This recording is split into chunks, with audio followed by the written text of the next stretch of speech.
Bagong design ng necklace mga Onni, ngayon lang tayo nagkaroon nito. Ang nasa video ay 7.5 grams. Ang lahat ng jewelry natin ay 24K Korean gold na bibenta at nasasangla at lahat ito ay may authentication card. Nakatouch ng pendant nito sa chain kaya hindi ito natatanggal. Ang ganitong necklace ay pwede pa sa minimum na 3.75 grams. Available din ito sa mas makapal pang version.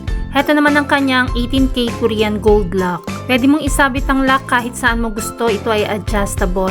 Kung anong itsura ng ating pendant sa harap ay ganun din mismo sa likod. Gagawin natin ang haba ng necklace depende sa gusto ni customer. Pwede ito sa 40cm, 42 or 45cm.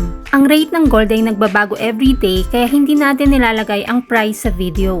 Kung gustong malaman ng updated price, mag-inbox kay Michelle Yu sa Facebook or follow Mabenta Kay R Jewelry sa YouTube or TikTok channel.